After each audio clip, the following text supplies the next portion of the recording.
Hello, everyone.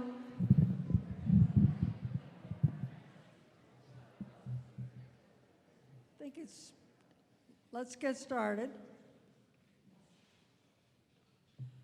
So welcome to the Greater Kanawha Valley Foundation's 13th Annual Report to the Community. I'm Nell Chilton. I'm Chairman of the Board of Trustees, and thank you for joining us this afternoon. We're pleased to see so many of the Foundation's donors, grant recipients, committee members, members of the local governing bodies, and community leaders. We've invited you here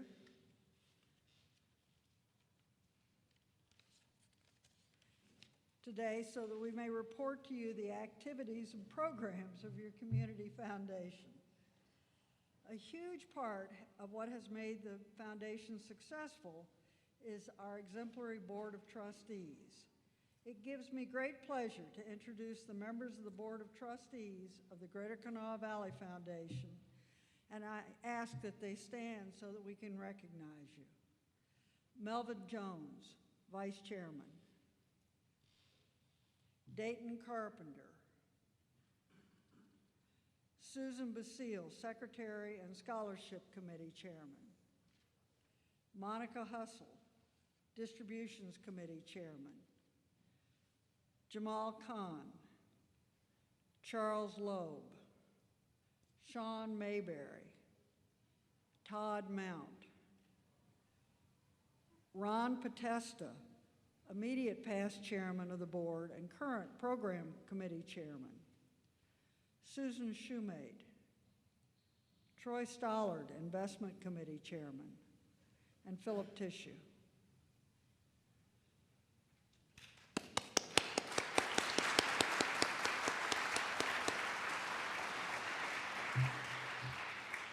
We are also very proud to have the board and staff members of the Boone County affiliate joining us this afternoon. Please stand and be recognized.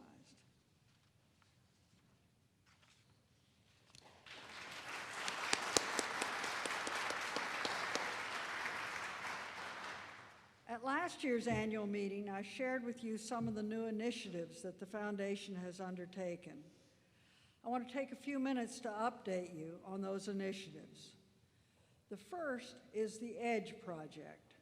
I'm happy to report to you that with the help of a grant by the foundation, the EDGE project has completed a design and cost study. You will recall that the project was developed by the City of Charleston to provide downtown housing units that simultaneously cultivate new leadership, reinvigorate our urban center, provide area businesses with a competitive edge in recruitment and retention. Residents of the new housing units for young professionals will be guided through a structured civic engagement program over a 3-year period. The project is designed to provide housing in an affordable urban loft apartment within walking distance of the best dining, retail, entertainment, and cultural venues our capital city has to offer. If you haven't already, please take a moment to look at the architect's rendering of the EDGE project on the storyboards in the back of the hall. The second initiative is our continued participation with the Kanawha Valley Council on Philanthropy Community Initiative. We are excited to help provide funding along with several other local funders for the 2 grants that were awarded by the Community Initiative this year. The grants are focused on economic development and were awarded to the Charleston Area Alliance to create a business improvement district as part of the implementation of the Imagine Charleston plan. And the second one was to Bridge Valley Community and Technical College to develop a manufacturing workforce development pilot project. Our work with the Charleston Area Medical Center on their health sector value chain, which we announced to you last year, has moved forward. We will have an Appalachian Transition Fellow join us for a year beginning the 1st of June who will be spending his time working to facilitate the needs of the hospital, the farmers, and the distributors as they provide access to locally grown produce. The fellow is Joy Alloy, who will be returning to West Virginia from Denton, Texas. He is originally from Fairmont. The last update is regarding our implementation of the new focus for the Greater Kanawha Valley Foundation, which we rolled out last year. The new focus is the creation of local wealth, which helps create 7 forms of community wealth: individual, intellectual, social, political, built, natural, and financial. Over the past year, working with our grantees, we have had an impact on all of the 7 forms. The 3 with the greatest impact are individual, intellectual, and social. These are the basic forms of wealth and make the other 4 possible. The forms of wealth that we created the least were political and natural. The chart, again at the back of the hall, gives you a visual of the wealth creation by our grantees for 2013. The foundation will continue to analyze its work with the goal of advancing our region's overall prosperity and self-reliance, strengthening existing emerging sectors, and increasing upward mobility for many, including people and places on the economic margins. You will hear more in a few minutes about the Foundation's goals around creating community wealth from Thomas Watson. In addition to working to implement and advance the issues I've just mentioned, the Greater Kanawha Valley Foundation reinstituted our scholarship reception for over 350 students receiving scholarships from the many donors who have created funds here at the Foundation. The reception for students and their families was held at the Cultural Center in December with tours of the Governor's Mansion. One of the most exciting new initiatives that the Foundation has been part of is the establishment of an African American Giving Circle, and it's called African American Philanthropy in Action. The mission of AAPA is to pool participants' time, talent, and treasure to positively impact families in West Virginia. Its goals include educating about the power of philanthropy, broadening awareness of issues affecting families in West Virginia, making investments in nonprofits and community-based organizations engaged in activities impacting families to have a positive future, and expanding the philanthropy and increased giving. The Giving Circle has raised over $13,000 to date. If you're interested in knowing more about African American Philanthropy in Action, they have material at the table in the back where you registered. I would like for Melvin Jones, the president of the AAPA, and members of the Giving Circle to please stand and be recognized.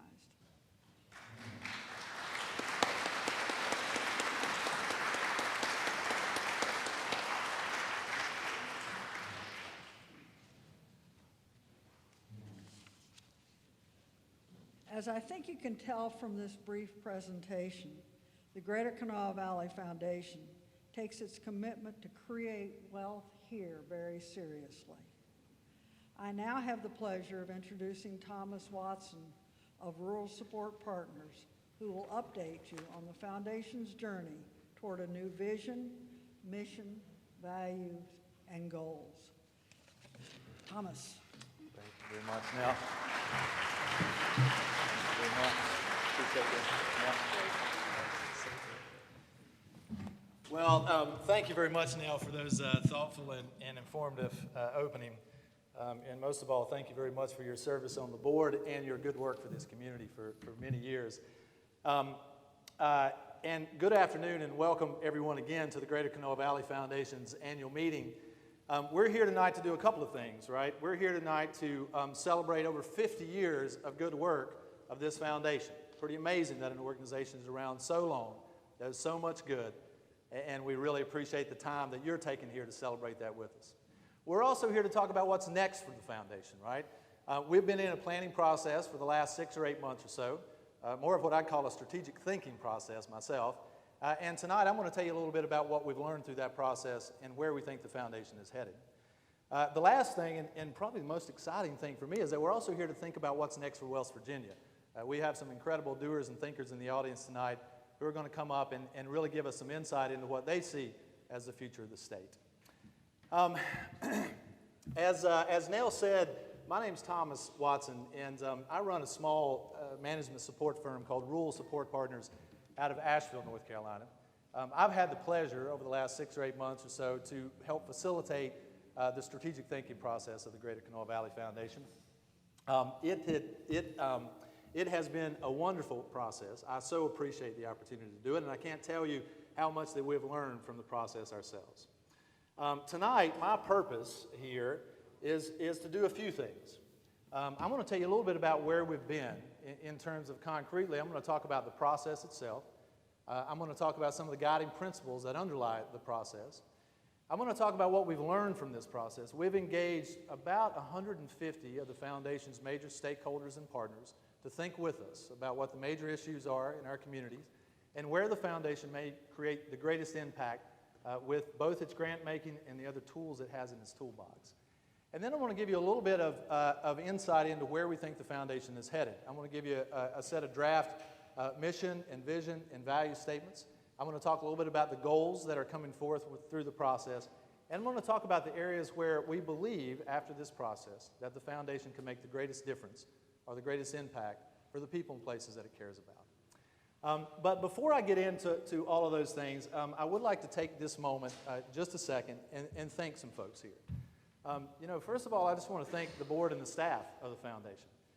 I have to be honest with you, I do this work all over the Southeast, work with a lot of foundations, work with a lot of organizations, and it's rare, very rare, for a foundation to really take such a big step back and to take a hard look at itself, a hard look at the work that it's doing, to really listen to the constructive criticism and the praise and the thoughts of its partners, and come out the other end with a pretty bold and fearless, and you'll hear that word again in a moment, pretty bold and fearless direction forward.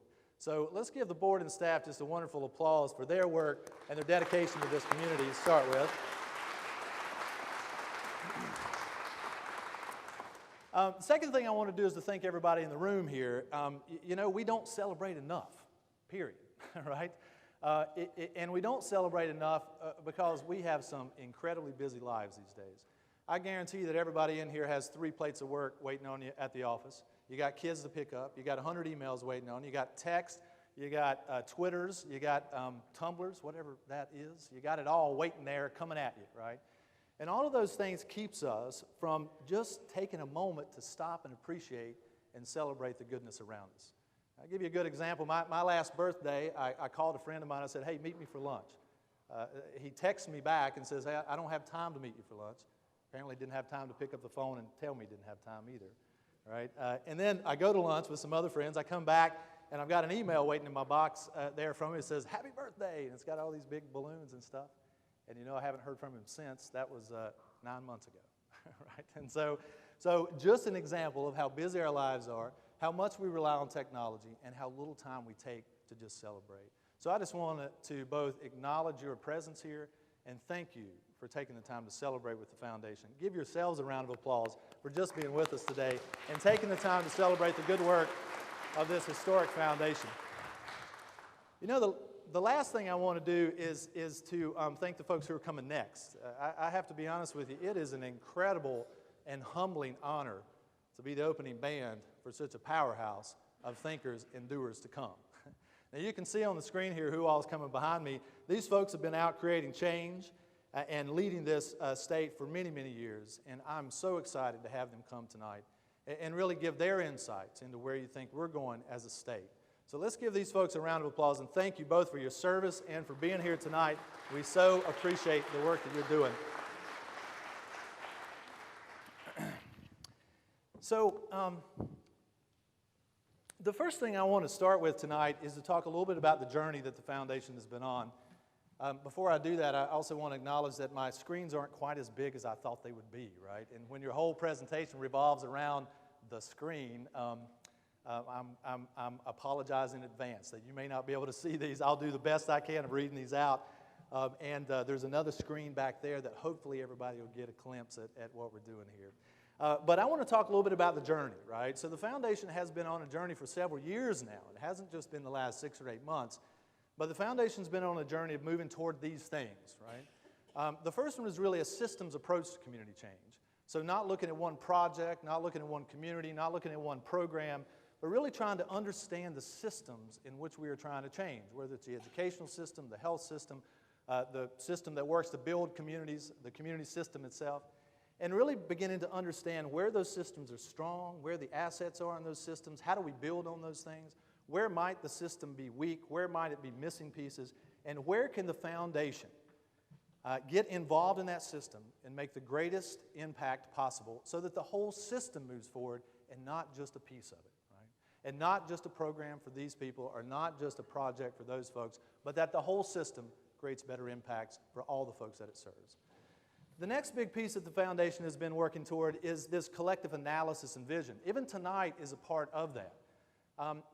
There's a belief that the more we can think together and the more that we can understand the issues that are holding us back, the better off we all are about connecting our work and adding it up. It's this notion of all of us heading down a similar path.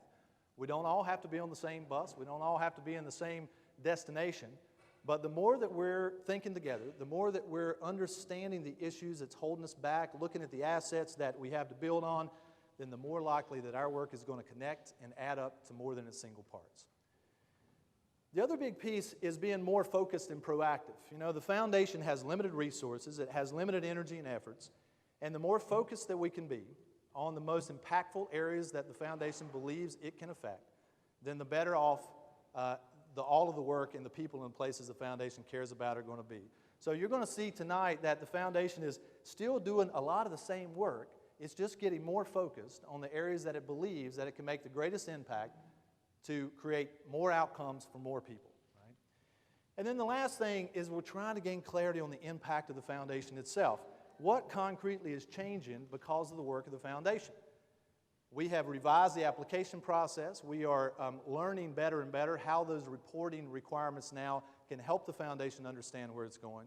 And we're getting clearer and clearer on the kind of outcomes that we want to create so that the foundation can adjust itself as it understands what's changing because of the work.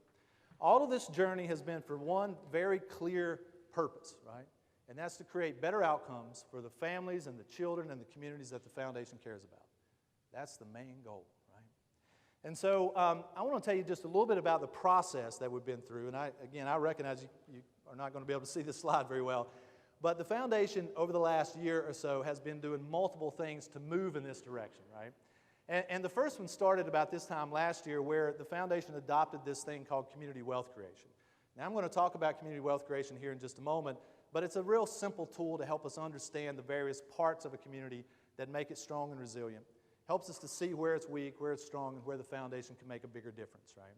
So not only did the foundation adopt this systems approach, it actually changed the application process, changed the reporting requirements, and did some training with the grantees up front about this sort of new way of thinking, right?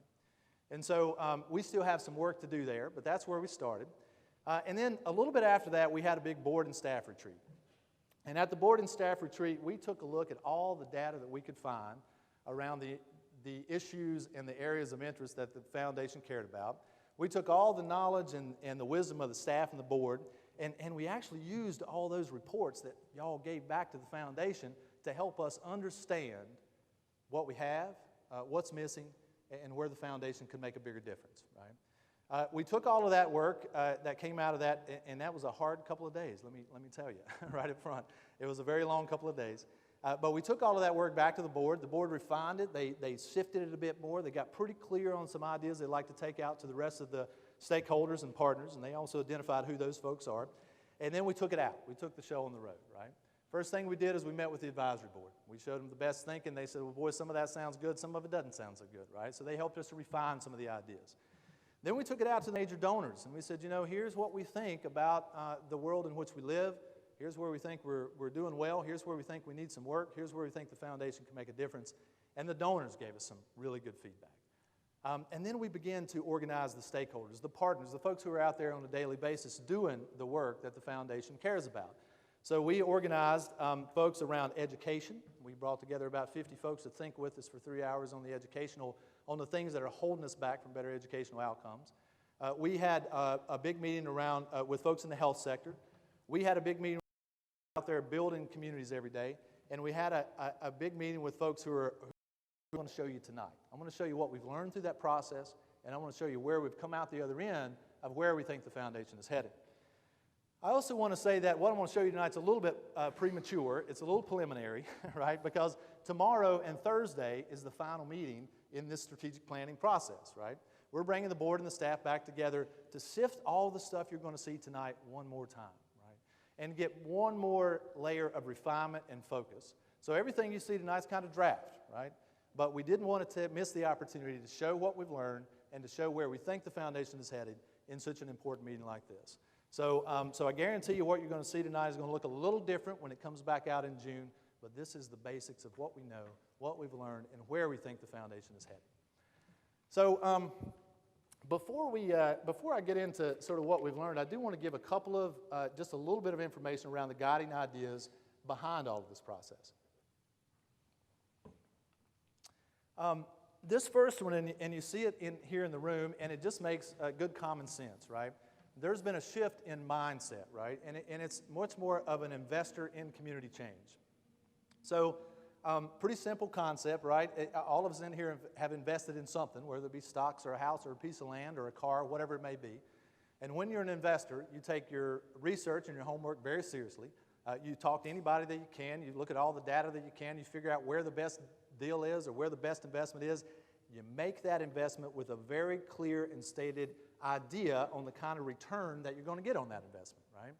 And then you track that investment over a period of time to see if you're getting the proper return, and you adjust as you go to make sure that your investment is creating the biggest return that you can possibly get. Same mindset with the foundation these days, right? It's an investor's mindset, so we want to do our homework up front, which is what we've been doing over the last several months here, and we want to do a better job of tracking the return on those investments so that we can adjust and move as we need to create the biggest change possible for the communities and people that the foundation care about.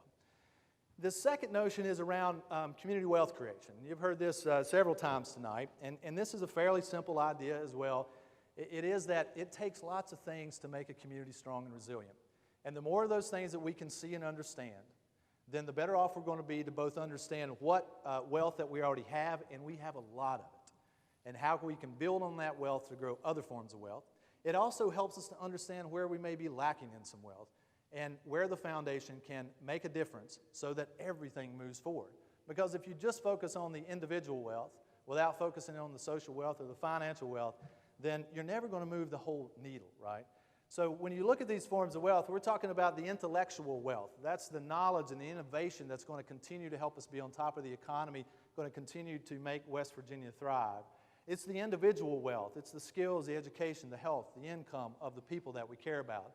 It's the social wealth, those trusting relationships that helps us along the path, picks us up when we fall down. It's the natural wealth that we have, our natural resources, both being able to use and sustain those over the long term.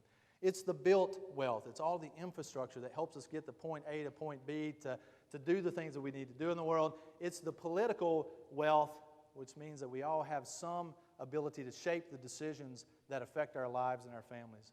And it's the financial wealth, which is investments that can be reinvested into the community, whether it's savings or whether it's a community foundation or whether it's a nonprofit who can continuously reinvest in the community and the projects it cares about.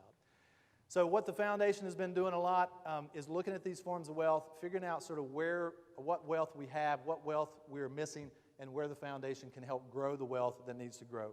It's a simple idea of trying to fill up the bathtub, right? Y'all have seen this, some of y'all have seen this image several times. If we only think about the water coming in and we don't think about the drain plug, we may never fill up the bathtub, right?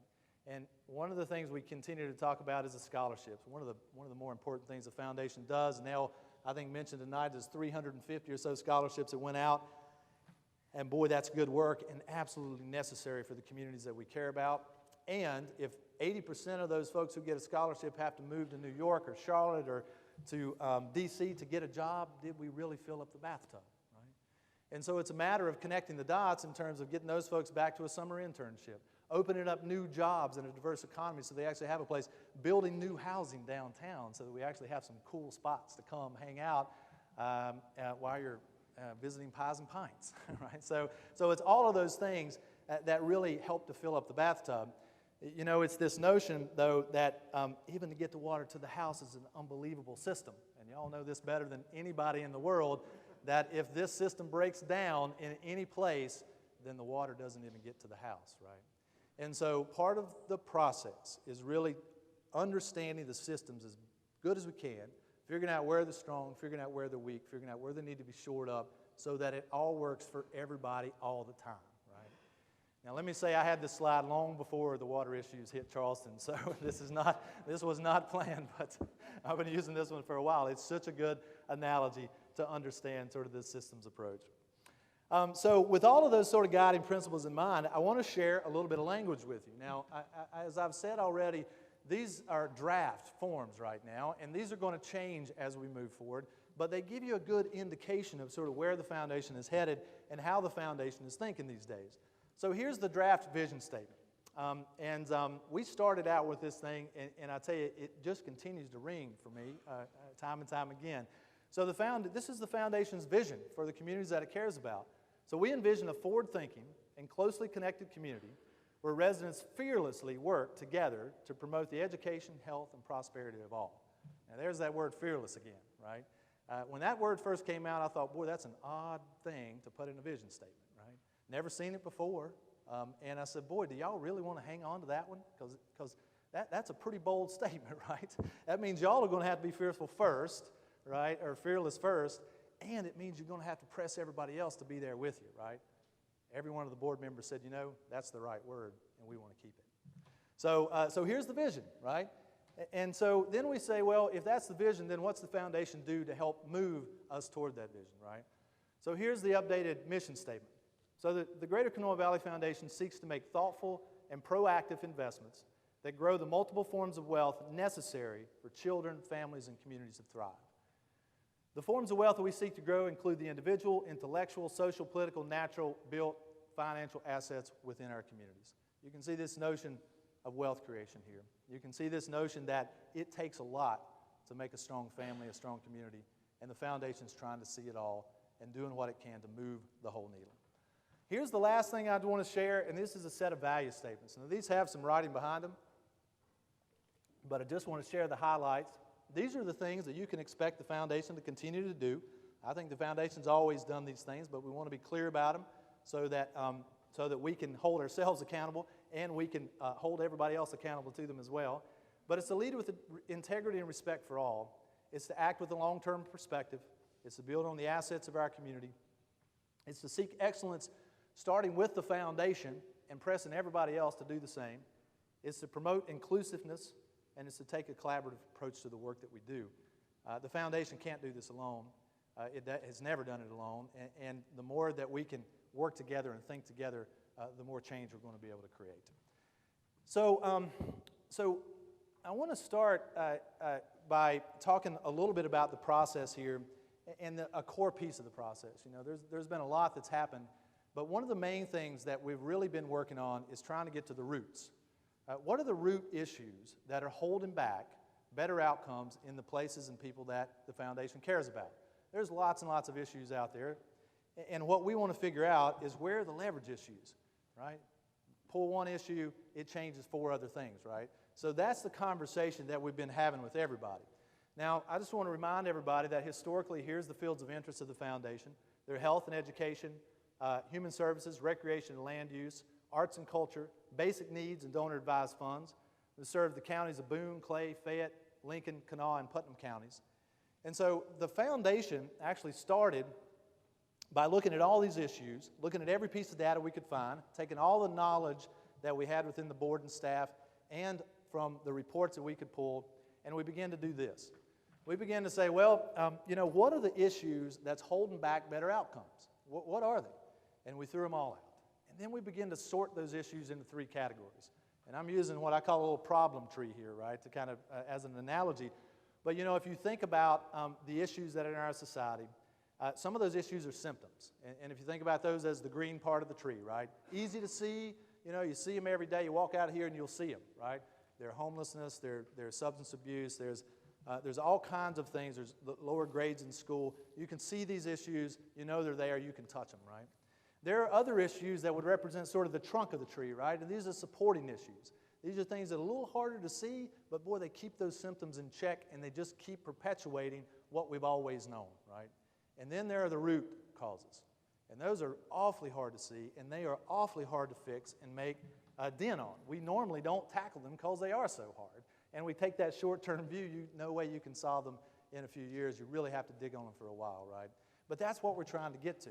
The foundation is trying to understand where are the root causes that are holding back the better outcomes for families, children, and communities, and that keeps these systems in perpetual motion, right?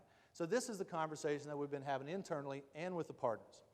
So once we spent a whole day looking at all the data and all the knowledge and information that folks had, we threw up, you know, we did that individually, and so we had all these sort of like 5 different root cause analysis individual sessions, and then we took all of those roots from all of those issue areas and we put them up on the wall, and we said, boy, you know, what's the core roots here that's holding everything that we care about back? And here's the 4 that begin to bubble up. Let me tell you that this process was hard, and it took a long time. It's probably not exactly right for everybody in this room, but this is where the board and staff landed. And we saw 4 major areas that were holding back better outcomes in most of the areas that the foundation cared about. That first one was just a lack of cohesion and trust within communities. That's within my own community and across communities that we care about. It's this lack of effective leadership at all levels. And we talked about this multiple times in just about everything, from the grassroots all the way to the top, effective and visionary leadership. The poor health of the population. And then the last one's an underperforming education system and ill-prepared students to go out into the world. And that includes early childhood, vocation school, high school, college, all the way through. So once we got clear on sort of these issues, we then took those out and began to have deeper conversations. So within the stakeholders, we organized folks around education, health, community building, and leadership, right? So we took these sort of roots that the foundation discovered, and we said, we need some other folks to help us understand where the foundation can make a difference in these areas. So we organized our first educational stakeholder meeting. We had about 50 folks who came together for a 3-hour period. They came from all of the counties that the foundation cared about. They came from all levels of education. And we said to those folks, what's holding us back? Right? What are the issues that's holding us back? Where do you think the foundation can make the greatest impact? And here's where the educational folks landed. They said, well, here's the root causes. There's a lot around attitudes and culture, right? There's a disconnect between families and schools. There's an attitude of not valuing education nor valuing the teachers who support education, right? There is silos between and among the sectors. There's silos between early childhood and the elementary school and the high school and colleges. There's silos between education and health. We're not as connected as we should be, is the message that we heard. Economic disparity, obviously. Lack of investment in early childhood education. Lack of leadership development at multiple levels. And this isolation within and between communities. We need folks to help us along the path, not enough folks helping us along the path. So here's what the education folks had to say. Here's the root causes that's holding us back. Now, we also said, what assets do we have? And I know you can't see this slide, but we also have tremendous assets in the educational world, right? There are hundreds of folks out there trying to address these issues, doing it diligently every day in every way possible. What we're trying to figure out is how can the foundation help the folks who are trying to do this better, get better at it? How do we connect folks so the work adds up over a period of time? And so we're not only looking at the issues, but we're also trying to very understand all the wealth and all the assets that already exist so the foundation can build on those great work and really create those partnerships necessary to move the whole sector forward. So then we did the same thing in health, and I'll have to tell you, this was the liveliest group. We had about 45 folks in this group, and they did an incredible job over 3 hours of teasing these things out. And here's where the root causes that's holding back better health outcomes. Here's what the health experts had to say. It's poverty and the effects of poverty. We know this. It's the lack of diverse economy and jobs. It's poor educational outcomes. It's cultural attitudes. It's the lack of leadership at multiple levels. You begin to see some trends already, right? And these are two very different groups with very different folks involved, looking at very different sectors, but we begin to see some common connections, right? And that's exactly what we're looking for. Also, a tremendous amount of health assets. My goodness, there's amazing health work going on here. The question for the foundation is, how do we help these folks get better at the work? How do we connect the dots between the folks who are doing the work so all of it adds up to a little more than its individual parts? The third big meeting that we had was around community building. These are folks out trying to build community, trying to organize folks, trying to make our communities better on a daily basis. And here's what they had to say that was holding back better outcomes in our communities. This lack of leadership, lack of diverse leadership, a short-term perspective versus a long-term vision, inequity, lack of resources to make change, and lack of cross-cultural connections within our communities. Again, lots of folks doing this work, lots of folks out there building community on a daily basis. How do we help them get better at the work? The last big meeting that we had was around leadership and civic engagement. And the same idea here. We took all the issues and we put them all up on the wall, and then we sorted them out. We sifted them out into the symptoms, into the supports, and into the root causes. And here's what the folks around leadership and civic engagement said. There's a lack of civic and cultural investment. There's low levels of engagement and empowerment within our communities. There's a lack of a world-class education system, inequity and oppression. There's a mental lack, there's an apathetic attitude, this sort of mentality of the lack of. Cultural conditions and circumstantial issues, this lack of exposure and experiences, learned behaviors, all of those are kind of that cultural piece. There was a lot of conversation around our Appalachian culture, and I grew up right down the road in Galax, Virginia, so I know our culture pretty well, and we got some incredible assets in our culture, and we got some things that kind of keep holding us back, right? I mean, my papa never went to the doctor a day in his life. When I decided to go back to college, he said, "Why in the world did you do that?" Right? And he's one of the best men in the world, but that's just the cultural attitudes that get to work, don't go to the hospital, right? So some of those have to change for us. So, and again, lots of stuff going on around leadership development, civic engagement, tons of good work that's happening. We're going to hear from a lot of those folks here in just a moment. So when we get to the end of this thing, what we did is we took all of those roots that came from all of those meetings that we did, and we put them up on the wall, and we said, boy, what's the common connections, right? Where's the common thread between all of these root cause issues, and where do we think that the foundation should begin to try or continue to try to make a major difference, right? And here's the areas that naturally came up. And you heard these themes through all of these pieces. This underperforming education system and ill-prepared students, not enough strong and visionary leadership at all levels, poor health of the population, economic disparities and lack of diverse economy, weak community connections and lack of collaboration, apathetic attitudes and unhelpful cultural beliefs. Those were the roots. Out of all the meetings that I just described, all the 150 people that we engaged, there's where we landed. If we made significant progress on these issues, then the belief is that we create better outcomes for most of the people and the places that the Community Foundation cares about. Right? And so there's where we are, right? There's our analysis. That's what we learned through this process, through the engagement of 150 people or so. And these weren't just people. These were the leaders out there trying to change these issues, working on these issues on a daily basis. So that gets us down to where the foundation is headed, right? And so what's beginning to frame up is sort of 4 buckets of work, right? There's continued work around education, there's continued work around health, there's continued work around community building, and there's continued work around leadership and civic engagement. What concretely does that mean? Well, here's a beginning, right? And this is where the foundation, the board and the staff is going to begin to sift and refine and get more focus, because what we've already heard from the board is this is too much and we want to focus even more than this, right? But what we've tried to do is 2 things here. We've tried to carve out the long-term condition that the foundation would like to create. And that's a big long-term vision, right? The purpose of creating that long-term condition is to bring lots of folks around with us, right? Because we have to have the long-term vision, the foundation really using its leadership to begin to create the big tent, the big umbrella where lots of folks can get underneath it. So here's the first one in education. Here's the condition that we'd like to see. We're a community, we're students, from early childhood to post-secondary, build the skills, the knowledge, and credentials to become productive and successful adults. It's a pretty good condition. It's true for many of the students who are coming through our system It is not true for lots of kids coming through the systems. And then we said, well, where can the foundation have an impact, right? Because that's a nice statement, and that's a good condition.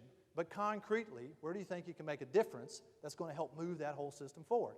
And so we have a list here of 6 or 7 places where we think the foundation can make a difference. And the bold ones, the first 4 ones, are the ones that the stakeholders said, you know, we think that you should make the most difference here. We think you can make the most difference here, and we think if you made the difference here, it would make the most difference in the educational system. Those 4 areas are this. So inspire programs that connect parents to their children's development at home, in school, and community centers, beginning in early childhood.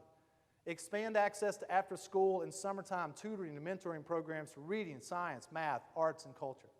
Support post-secondary guidance and career advisory services, and grow workforce development and vocational programs that train and certify workers in promising sectors. Right?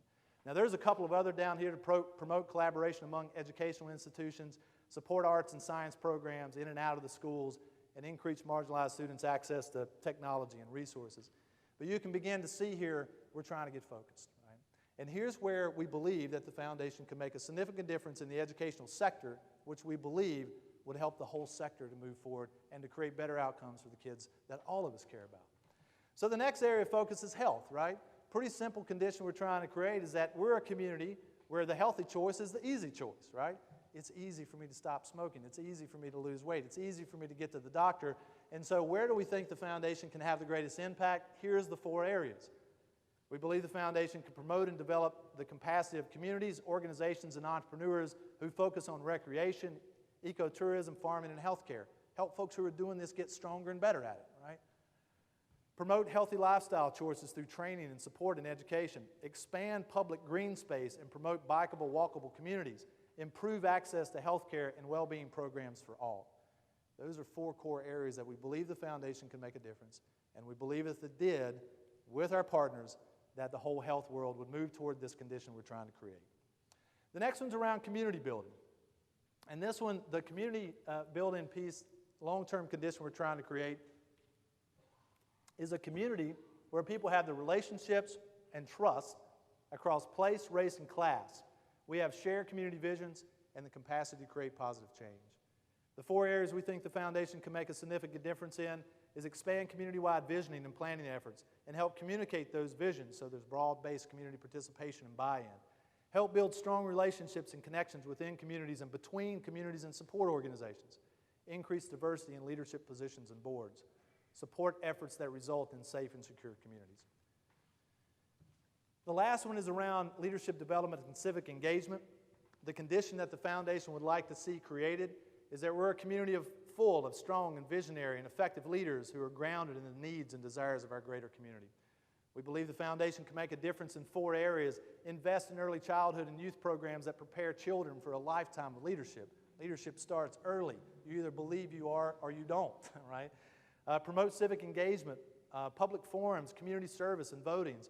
Build capacity and promote networking among grassroots community-based nonprofits and other groups. Increase connections and dialogue between public officials, businesses, nonprofits, the general public, and community leaders. So you can see there's a lot of themes here around capacity, a lot of themes around connections, a lot of themes around addressing some of the major issues that continue to hold the folks that we all care about behind. So when you think about it, if the foundation began to make some progress on these things, then you begin to see that all the forms of wealth begin to grow, right? And they begin to grow in tandem so that everything and everybody is moving with it, right? Now, we're going to use these forms of wealth in this chart that you see on here to help the foundation make decisions, to help us track the impact and results that we're making, and help to ensure that we continuously take that systems view so that we're not leaving any one part of this piece behind. So the last thing I'd say here about the foundation is that it does a lot more than just make grants, right? And one of the things we continue to talk about, and you've heard me say several times tonight, is that there is a new focus on being proactive, right? So what does that mean for a foundation? Well, it means you do a lot more than grant making, and it means you got a deeper toolbox than just grants and investments. And so the tools that we continue to talk about in the foundation is being able to leverage its assets. If we have $100, I guarantee you we can turn it into 2, right? So bringing more resources, using the assets that the foundation has to bring more resources into our communities. Provide leadership, influence how people think, advocate for the things that we care about. It's that fearless piece there, right? Convening. You know, we brought all these stakeholders together. Most folks said, boy, we'd like to do this more often. We found a lot of value in this. And then capacity building. There's a lot of people doing great work. They generally lack a lot of resources. They often lack the sort of skills and development to do the next layer of work. So how can we help everybody get better at what we're doing? When we surveyed the 150 stakeholders that we engaged in this, we said, where do you think, besides grant making, the foundation can make a difference? And here's what we got back. Convene stakeholders to foster collaboration, right? We all need to work together. We don't have time to call our own meeting, right? So the foundation can act as a convener. Be a leader by communicating this new vision and mission. Bring other organizations or businesses into this effort. Help us all to get that common analysis, vision, and being on the same page. Encourage more positive media coverage and build the capacity of partners and connect them to more funding and more resource opportunities. Right? These are the things that the core stakeholders of the foundation said would make a difference in their work, and it's the non-grant making proactive toolbox of the foundation. So we recognize that change is scary, right? And we've talked to lots of folks about this change. And we asked folks when we surveyed, when we did this last survey, what's your main concerns here? And I want to address 3 of them right now. And you probably have more than this, and you can talk to the staff and folks after this meeting. But there are 3 sort of core questions that came up that I just want to speak to. And of course, this first one is a pretty simple one. Will we get funded? Right? That's on everybody's mind. Well, obviously the foundation is going to continue to be a grant maker, right? And I think the foundation will continue to be clear that you saw we're going to become more focused, right? And so the more in line that you are as a grantee or as a nonprofit with the things that you just saw that the foundation is heading towards, the more likely you'll get a grant, right? And the further you are away from those things, the less likely that you'll be funded by the foundation. Now, it's just a reality in the sense that as you get focused, some things will not be in your line of vision, right? And that's where we are at the foundation. Some of that's going to be painful for folks, and we believe over the long term that it's going to lead to greater outcomes, more impact, and better situations for the families and the communities that we care about. The second one is, what about the basic needs? You didn't see a lot of basic needs stuff in a lot of the things that we talked about. I want to assure everyone, and this is the board and staff who wants to assure everyone, that the foundation will continue to do its basic needs work. Not much is going to change there. If folks don't have a house, if they're not well-fed, if they don't have the basic needs, none of the things we've talked about will be possible for them, right? So it's an important piece of the foundation. It will continue to be an important piece of the foundation, and you'll see that work to continue. What about the arts, right? Because there's been a major focus on the arts, and you saw arts sort of sprinkled throughout a couple of these things. I think I can speak for the board and staff and say that arts is a core issue or core concern of the foundation and will continue to be supported.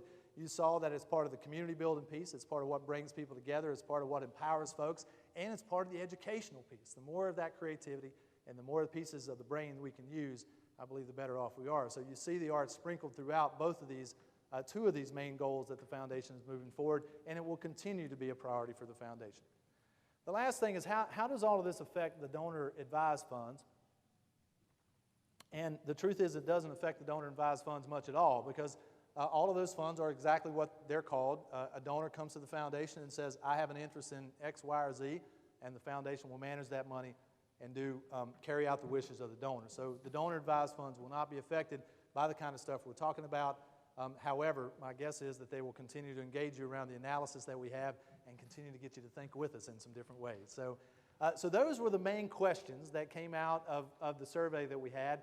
I know that these aren't the only questions that folks have. I do encourage you tonight to stick around and talk to the staff and to the board about what you've seen tonight, express any concerns that you may have, because again, the board and staff is coming back tomorrow and Thursday to do the last refinement, the last sifting, and to put the sort of dot the I's and cross the T's on all of this work.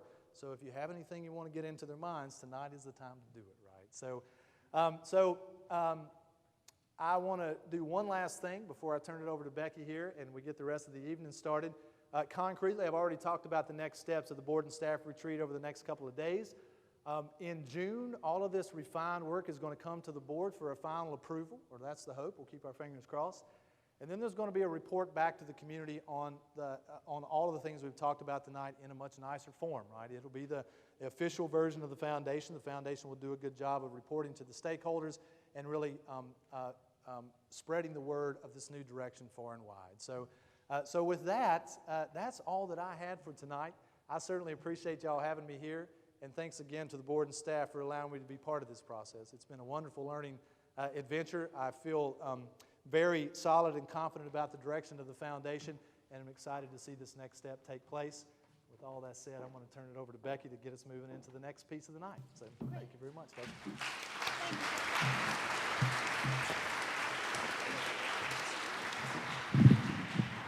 Thank you, Thomas. Thomas has been fantastic to work with, and we wouldn't be able to be where we are without him. So he has been a critical part. We sort of adopted him as part of the family. I would invite the panelists to come on up, if you will, please. We're going to be able to have some of, as Thomas said, some of the most powerful, important, and knowledgeable people in our community in these areas to talk a little bit about where they think West Virginia might be in the future.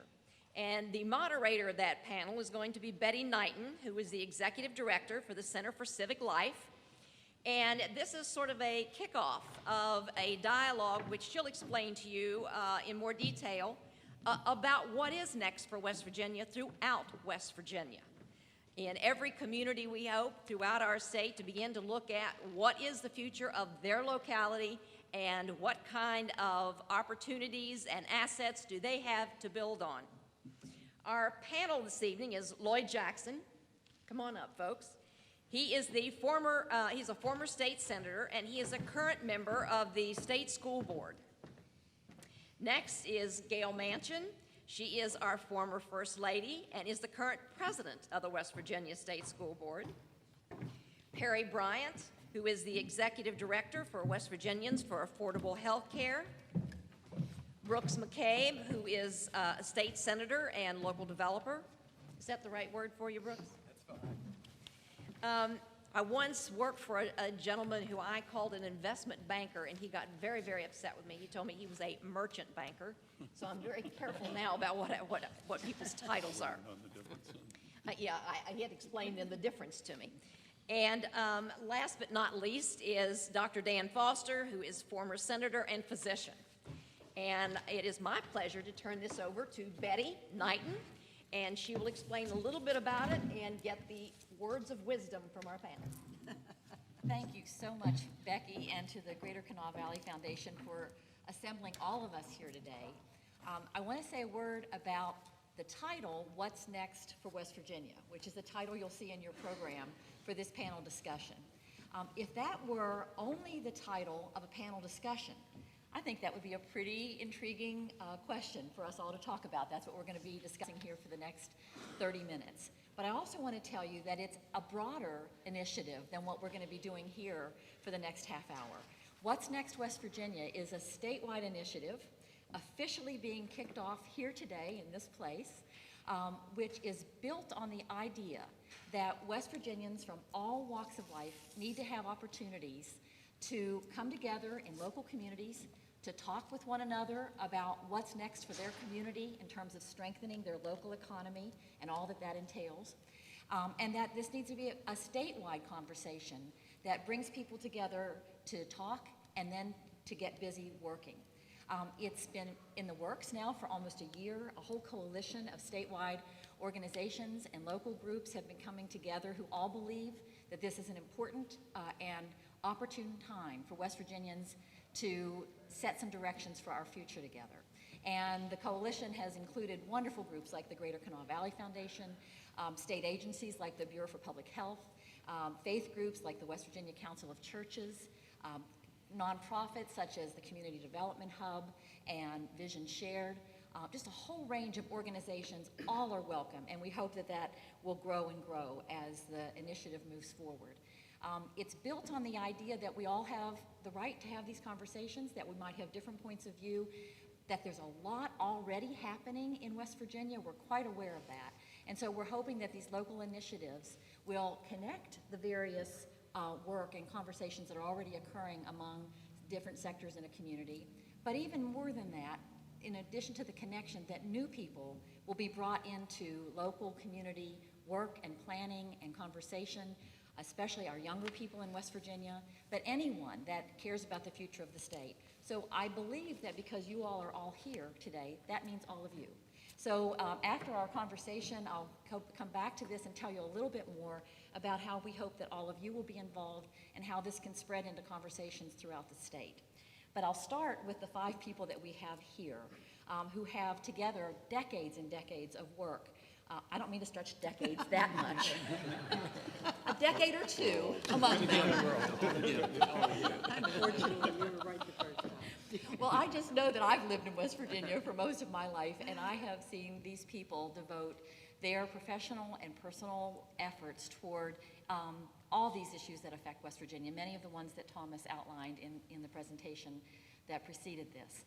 But in addition to that, in terms of their work in leadership and community and economic development, or their work in health or education, I have seen each one of these people on the stage be a firm champion for the idea that civic engagement is important to our state and that West Virginians from all walks of life need a chance to talk together and set directions. So even though you might hear common themes emerge from our discussion here today, you might also hear some differences of opinion. We're all starting, I think, from this foundational point that these kinds of conversations are useful to the state of West Virginia and that will be the richer for them happening. I'd like to begin with a question that community groups will be asking themselves when they come together throughout the state. They'll be looking at the future, they'll be looking at what their needs are, they'll be looking at maybe some gaps in what's going on in their local communities. But I hope they'll all start with the question of what's happening now in West Virginia that needs to be built upon. What kind of resources, what kind of attitudes, what are the elements of life in West Virginia that we want to make sure that we retain, that we hold on to, that we build on as we think about directions for setting for future directions. This is going to be very conversational, so anybody is free to start. And unfortunately, with a limited time, not everybody necessarily will get a chance to respond to every question, but we want to make sure that you hear enough from all the panelists to get a view of the different experiences that they bring to this. So who would like to start with what do we want to make sure we retain and build upon to build a stronger economy and state of affairs in West Virginia? Well, I'll start. One of the things, the exciting things that's happened in West Virginia recently has been the Affordable Care Act and the enrollment. We've had 18,000 young adults get to stay on their parents' policy because of the Affordable Care Act.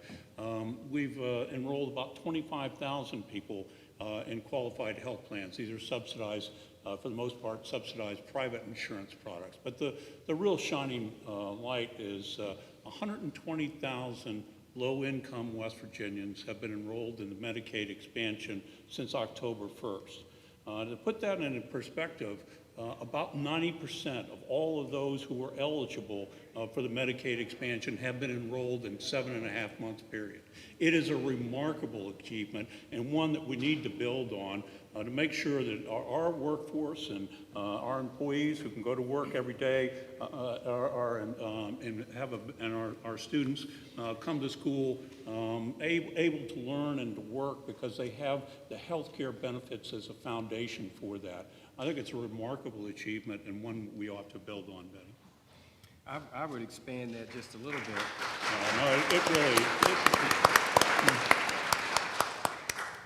I would expand it to say that use that as a base and move towards public health. Yes. And look at the broader perspective of how to make our families healthier both now and in the future. We do not have the money to pay for all the outcomes. We have to spend more dollars really looking at the root causes, much of relating to the presentation that we've had, but focus on public health and say, over the next 5 years, 5 to 10 years, we're going to dramatically change the way we look at ourselves, we look at our lifestyles, and we are going to become personally responsible for the health and well-being of ourselves as individuals and our communities. I will chime in now. Again, I don't want to stay on the health theme, but as a physician, I at least make some comments. I clearly feel that we cannot have a healthy economy without healthy people. Healthy children learn better. Healthy employees are more productive. Entrepreneurs who create new jobs and new businesses need to be healthy and have healthy employees. And so it is critical that we consider that as we move forward. I came here from afar to practice surgery because I thought I could make a difference.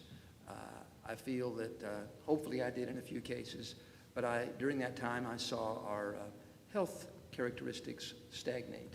And I'm beginning to see some improvement, and I'm hoping that we can build on that with what Perry has said and what Brooks has said for initiating business improvements, initiating education improvements, and initiating a greater sense of community in this state. It's interesting that we started with the idea of a focus on health in talking about the economic future of the state. But we've done literally hundreds of interviews with people around the state as we prepared for this initiative. And this echoes the concerns that many West Virginians have expressed in terms of employers who need a healthy workforce, people who need to have healthy opportunities for physical well-being, mental well-being as they go about preparing for jobs themselves. Did either of you have anything you'd like to add to the health component before we look at another aspect of this?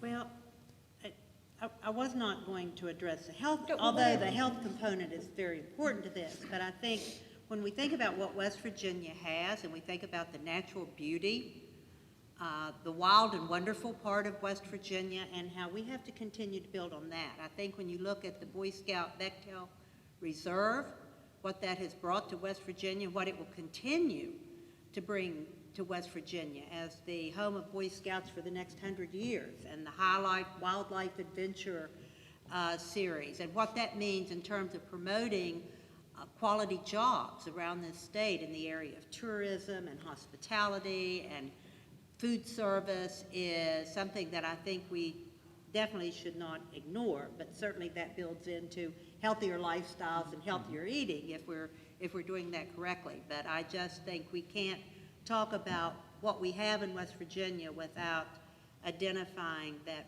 part of West Virginia is the beauty of our landscape and what that offers. Betty, health is certainly critical to our students in our schools. We have some very good school-based health clinics now that are developing in our school system around the state. We found that children that come to school with these health issues just don't learn. And the most recent development in that area is in the area of oral health.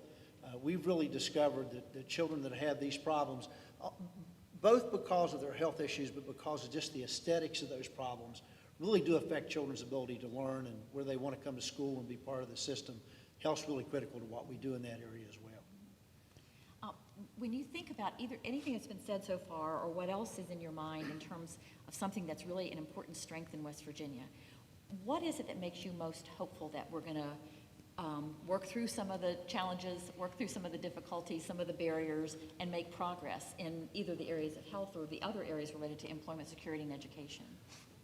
We have a wonderful sense of family in this state. I've seen that in my 35 years, whether it's small families, whether it's extended families. Unfortunately, with our mobile society, we've seen some of that dissipate with kids looking for jobs and moving elsewhere. But we still have that innate love of our kindred spirit. And my belief is that will draw people who have left the state to come back and be with their families and create this greater sense of community. Now, one concern I have, though, going forward that we need to be aware of is we are an aging state. We have a lot of folks including me, in the baby boomer senior citizen category who will be needing long-term care. How are we going to deal with that in the next 10, 15, 20 years? The states that address that, in my view, the best, are going to have a leg up on the others. But we have probably, other than Florida, the greatest percentage of senior citizens of any state country. Do you think West Virginia is making any progress in that, in preparing for that need? Not as much as they should. So that's on the concern list. As a concern Okay. list. But, you know, we have done some things. Brooks has done many things dealing with our debt in our state and dealing with the OPEB issue, which hopefully will, in terms of the healthcare benefits, will help going forward. But in terms of having a safety net, of having, you know, we 100 years ago, 200 years ago, you had large extended families that took care of their elderly. We don't have that as much as we would like now. And so there need to be other resources. And we are trying to get started doing that. We have a lot to do. What other signs of kind of hopeful progress or potential are you seeing as we work on some of the needs that we have in the state? I think our youth is perhaps our strongest asset. We have lost a lot of young people because of the lack of job opportunities. Those that have stayed, at least from my perspective, seem to be on a mission to turn the state around. And as I look forward, I think the next 30 years we're going to have an expanding economy, and that group of young leaders are going to have a really exciting ride. And they're the ones that, from my perspective, that are going to make it a game changer. Their confidence, their perspective, their lack of, or their impatience with the slowness that we have seemed to methodically study our problems, they're saying, let's get on with it and start doing stuff. And I really think that the economy generally is going to pick up, and you're going to see more and more confidence of our young leaders. And I think the rest of us need to step aside and just watch it happen, because it's going to be exciting. You heard it here. You go ahead, Bill. Well, one of the other promising aspects in West Virginia is the progress we've made on early childhood development. I'm going to let Lloyd talk about it because he has championed this issue, and we have made remarkable progress on it. And go ahead, Lloyd, you take it. Well, certainly that was sprinkled throughout the presentation. I certainly did want to talk about that. West Virginia has clearly one of the most robust 4-year-old programs in the country. We're certainly in the top 5 in that, and will soon be, I think, the leader in the nation in 4-year-old programs in West Virginia. The governor already has a task force that's working out there. Speaker now, Secretary Kiss, chairing that, and soon will release his recommendations to the governor. And we're hopeful that we'll move in the area that I saw on almost every slide up here that focused on early childhood education.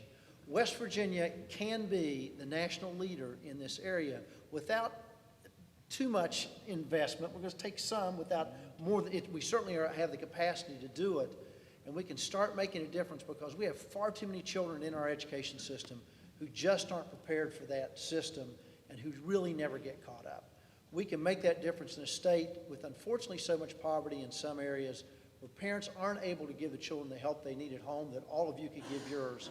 We can do that in West Virginia. We can do it effectively, and we can do it in a way that's really going to change the face of our education system in West Virginia.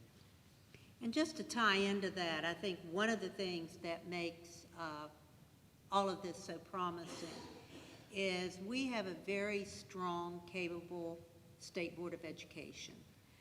We have a group of committed adults from diverse backgrounds and expertise that have committed their time and efforts to really transform, not tweak, but transform education in West Virginia. I think that there is evidence in that in everything that we do. Certainly at the top of that is our national search for a state superintendent, to say that we believe West Virginia has so much opportunity, that there are minds out there that would love to come to West Virginia and share a vision of where West Virginia can go in education. I think what we are doing in terms of raising the standards for all children, raising the level of expectation. First of all, by saying that all children can learn, and they can learn more, and they can learn at a higher level. That we raise that same level of expectation for our teachers, our principals, our superintendents, that we promote a sense of responsibility and accountability at every level. The student, the teacher, the principal, the administrators, but also parents and the community. And with looking at this grading system, A through F, for school systems, we hope that that helps people understand that everybody in the community will understand if their child is attending an A school, and they will also understand if their child is attending an F school. Now, the community can turn their back and say, it's not my fault, not my problem, it's too bad. We believe, as members of the state board and as good West Virginia citizens, that parents and community will say, we won't tolerate that. And we're going to, each one of us, decide what it is that we can do to make a difference in that school to turn it around. So, but all of the promising, what has allowed us to do this is a board that has committed to make change, to accept its responsibility as a state board of education member, and then to move forward aggressively to understand that there is a real sense of urgency, as we saw in the slides. Everything, as you said, evolved around education and early childhood. So there is a real sense of urgency that we need to do it, and we need to do it now.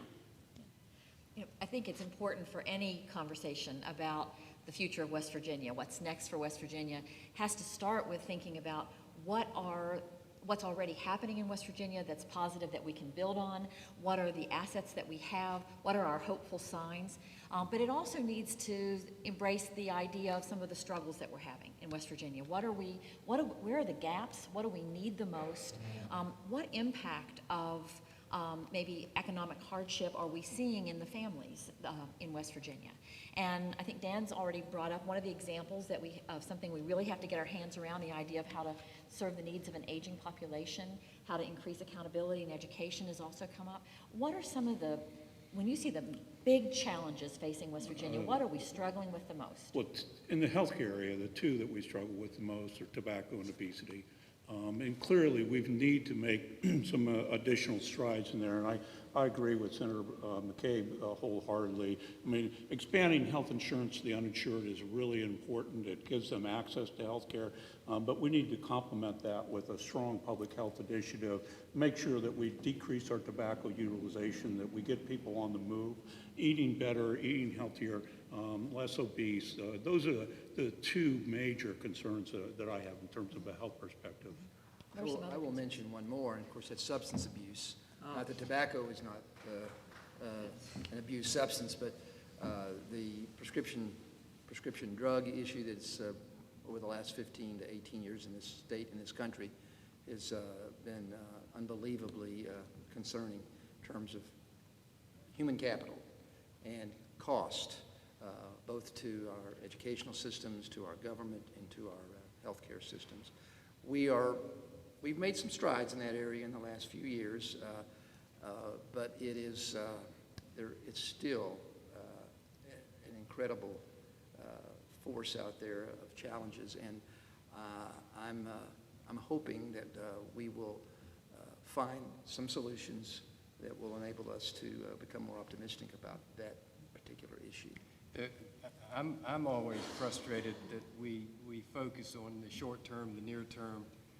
We don't have that long-term vision that was, discussed in the presentation by Thomas Watson. We are so concerned about tomorrow and not really focusing on the long-term vision. And I'm kind of related to the economy's improving, we're going to be good, we're going to be okay. That's completely different than being great. That's completely different from being as best as we can become.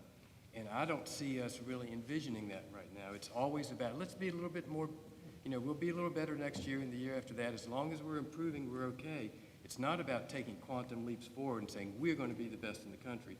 We're going to be leaders. We're going to show the country that we in West Virginia can be a leader in rural health care, that we can be a leader in energy, that we can be a leader in manufacturing. It's all about, well, let's just tweak it a little bit, take a few baby steps. Let's be cautious and not get on the edge so we might get hurt. Keep it short term, keep it safe. I think we've got to get out there, and that'll cause some failures. There'll be some missteps. But the long and the short of it is, if we're a little more aggressive, a little more risk tolerant, the state will benefit.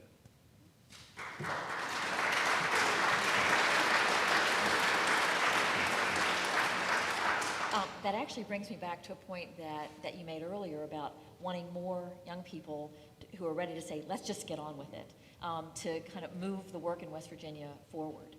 What do each of you see as the opportunities for younger people in West Virginia to start talking and working together about some of these issues that you've identified? Do you see that happening in ways that are encouraging to you, or do you have some ideas about how that extra boost of energy might be brought into the system that's currently? Well, I'll tell you one thing that I'm finding very exciting in our educational field, and actually then it would go right into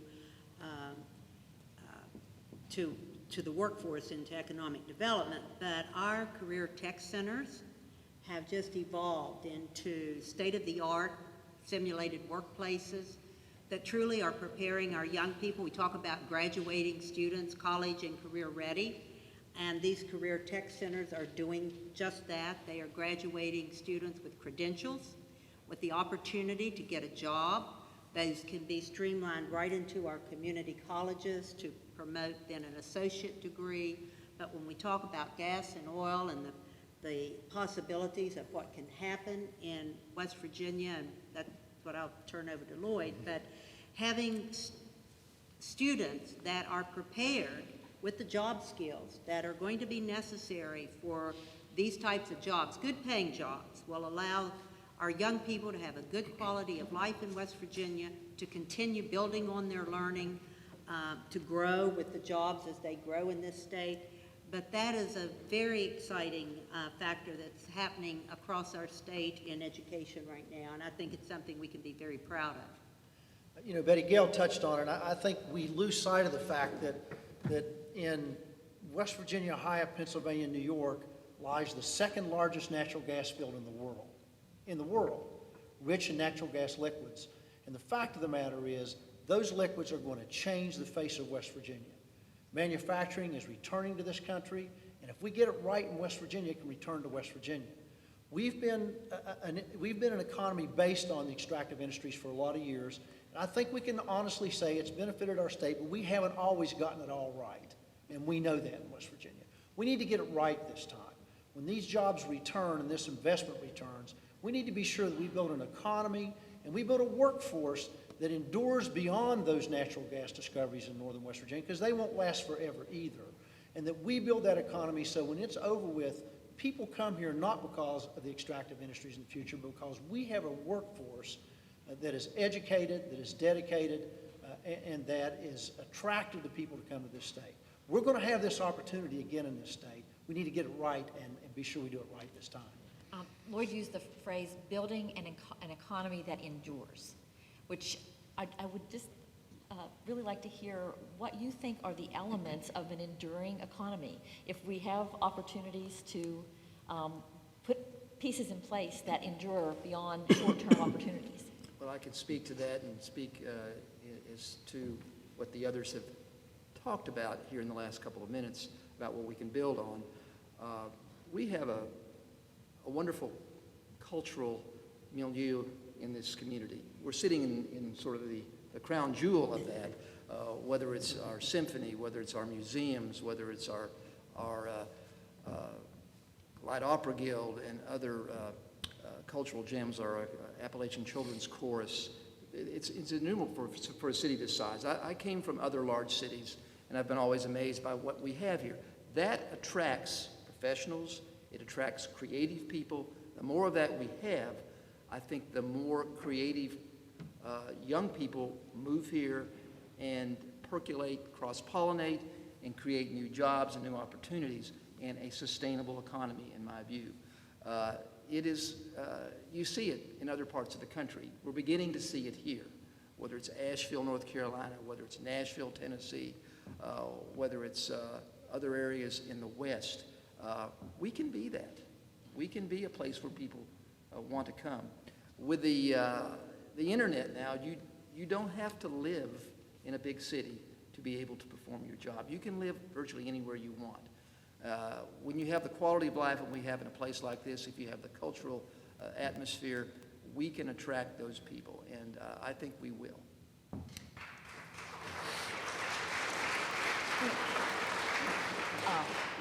Let me just say one thing about, I think laying the foundation for future economic growth, one of the things we could do was if we establish a future fund, take some of those resources that are going to be a great asset to West Virginia and set them aside for future generations. And had our forefathers done that, we would have been an awful lot better off today than we are. And I think we ought to have the foresight to think long-term and plan for the future and set aside some of those resources.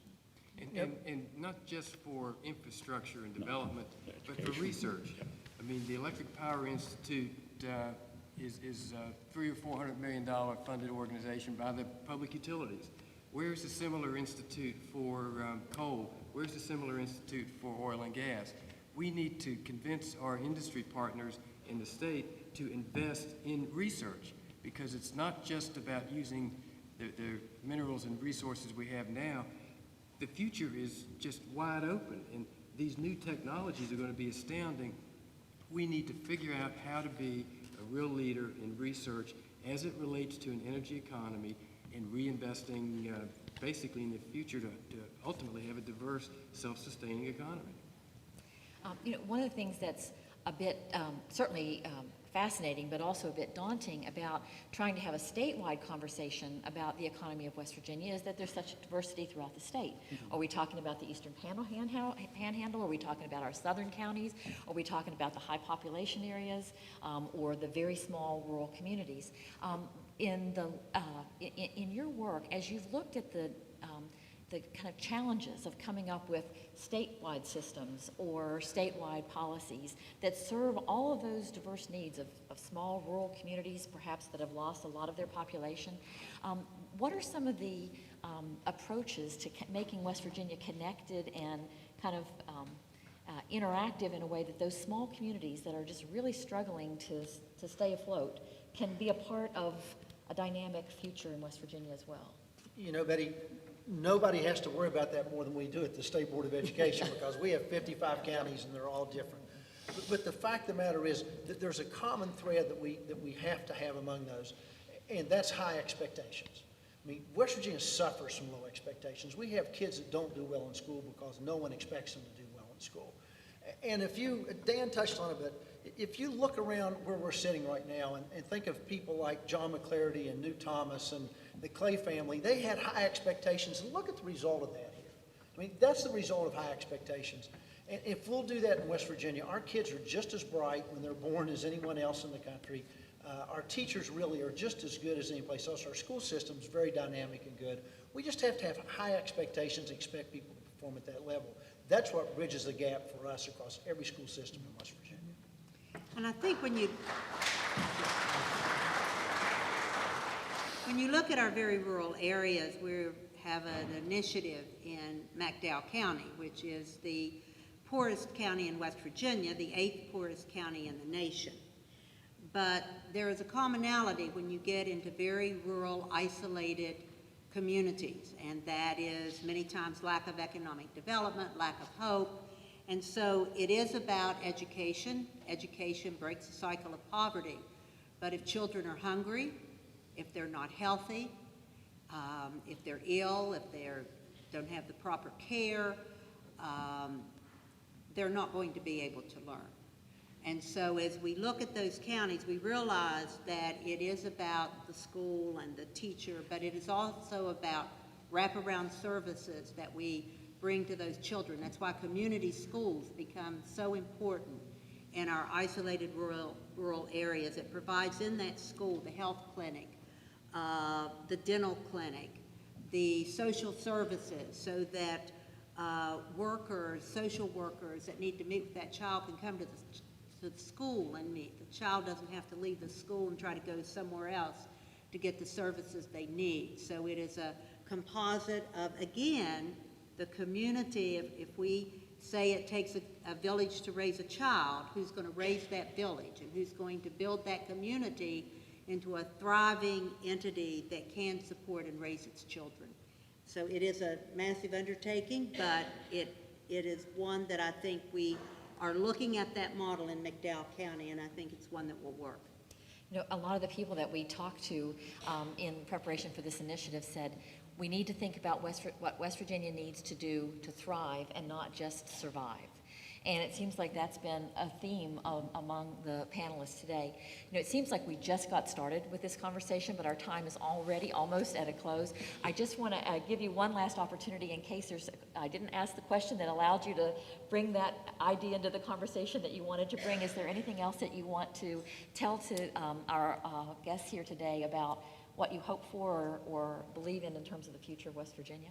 We have too much government. We need to consolidate some of our entities, work together to become more efficient, more productive, and better utilize our resources. And that's perhaps the toughest nut to crack of all.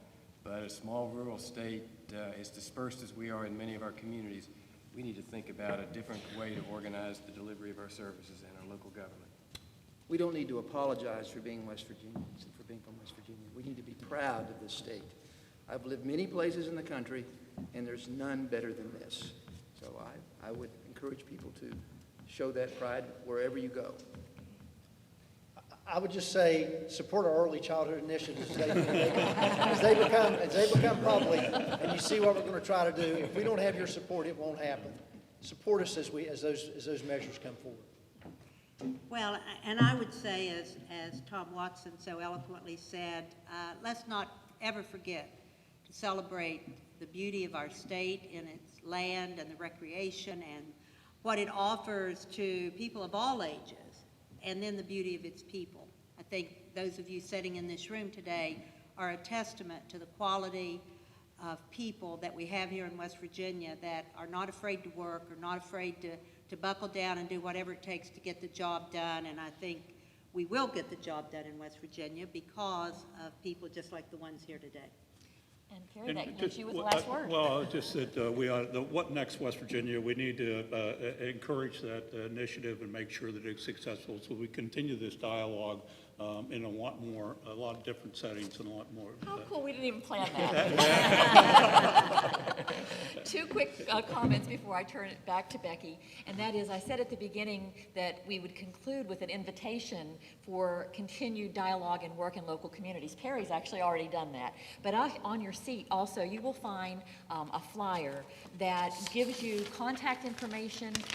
We hope that What's Next West Virginia conversations will be taking place all over the state. Sometimes it will be called What's Next Boone County, or it might be called What's Next Richwood, or What's Next East End of Charleston. It can be as local as people would like to make it. Don't forget to turn the flyer over, because this gives you the website address for what'snextwv.org. It gives you opportunities to come to workshops, to spread the word. There's going to be a Civic Life Institute at the University of Charleston, June 4th and 5th. We'd love to have you there for people who want to take this initiative into local communities. And then finally, I want to say, just as someone who has been a longtime observer and fan of the Greater Kanawha Valley Foundation, thank you to Becky and to the staff and the board and the benefactors of the foundation. Any of us who have benefited from funding from the Greater Kanawha Valley Foundation certainly appreciate that role that they play, but they play a much bigger role in this community and in this part of the state as partners, as capacity builders, as leaders in the field of civic engagement. So I would just like to say that as we look at what's next for West Virginia, the Greater Kanawha Valley Foundation is a huge part of that. So thank you, Becky. Oh, thank you.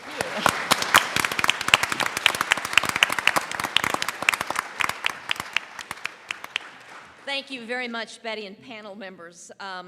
It was very informative, very stimulating, and I hated to stop you. I wish we could spend more time talking and picking your brains and listening, make us feel good about who we are and what we can do for What's Next West Virginia. I'm Becky Sepperly. I'm president and CEO of the Greater Kanawha Valley Foundation, and it's my pleasure to introduce the staff of the foundation. Would they please stand as I call their names and be recognized? Patty Magic, Chief Financial Officer and Technology Officer. Sherry Ryder, Senior Program Officer. Christine Spalding, Senior Accountant. Susan Hoover, Scholarship Program Officer. Stephanie Heyer, Program Officer. Faye Johnson, Financial Assistant. Jane Powell, the Marketing Director, who has been the primary mover and shaker of today's meeting. And we also have helping us Joyce McCowan, who is helping us temporarily at the foundation. She's with us tonight. And we've had the pleasure of having 2 UC interns all year who have been wonderful to work with, who've helped us move forward. And Alex Butcher and Grayson Hambrick, are you guys here? Thank you. And I also want to, exactly. I also want to recognize and thank John Augie of Augie and Gray for all of his production work on the annual meeting. John, you still with us?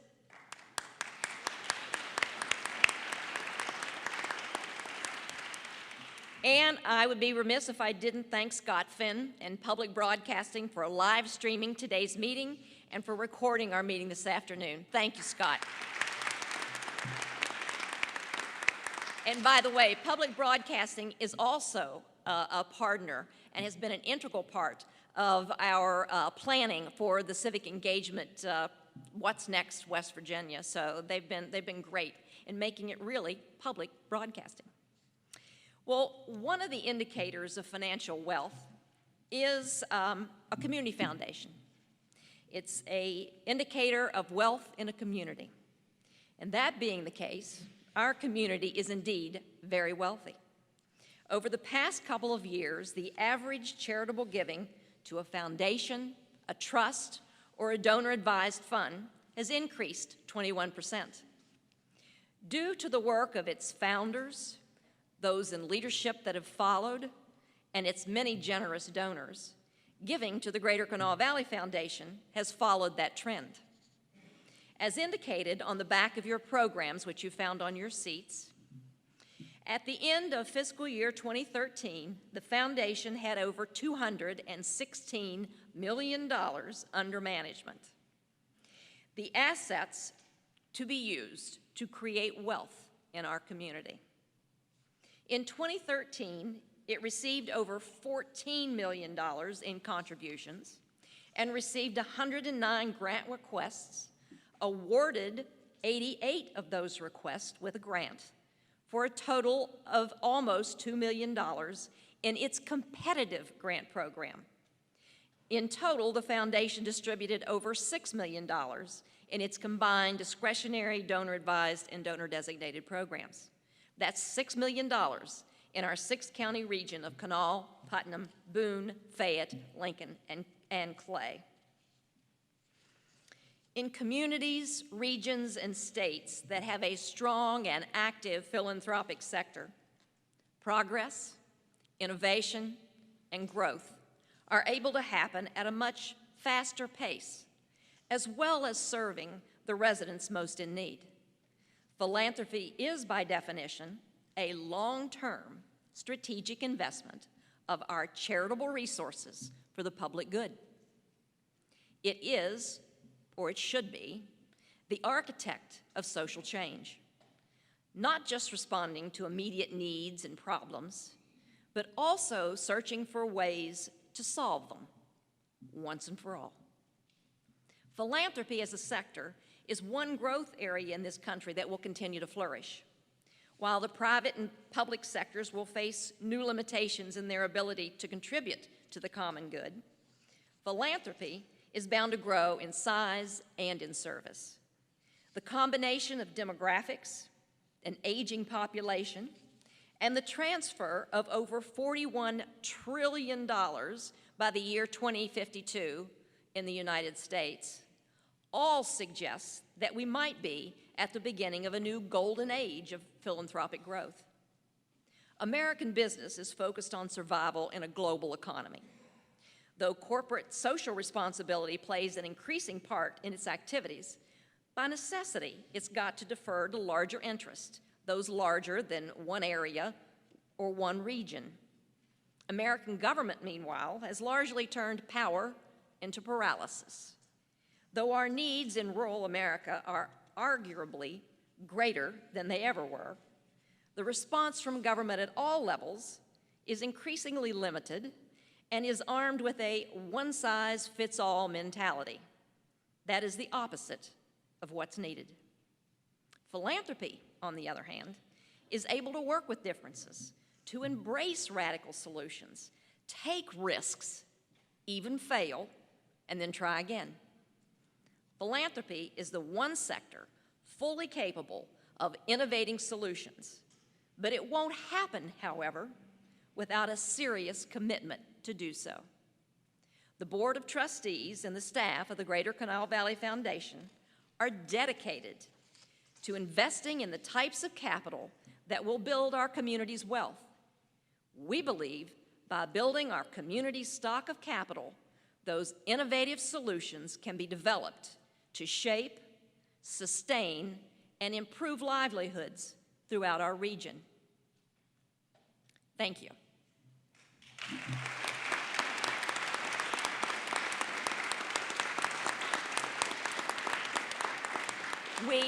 We ask you to give us your email addresses as you came in, and for those of you who did, we have a basket full of them. I'm going to draw a couple, and 2 of them will receive $100 gift certificates from the foundation to give $100 to the charity of your choice. This is just thank you very much for giving us your email addresses.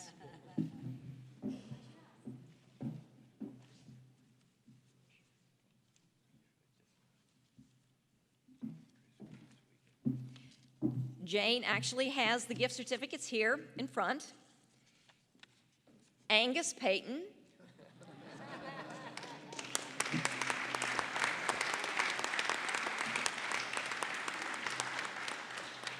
And Gary Midkiff.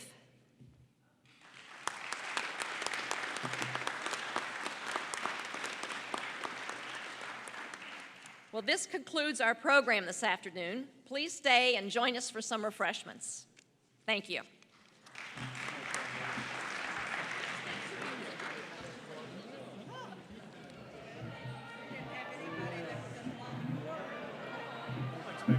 Appreciate the opportunity.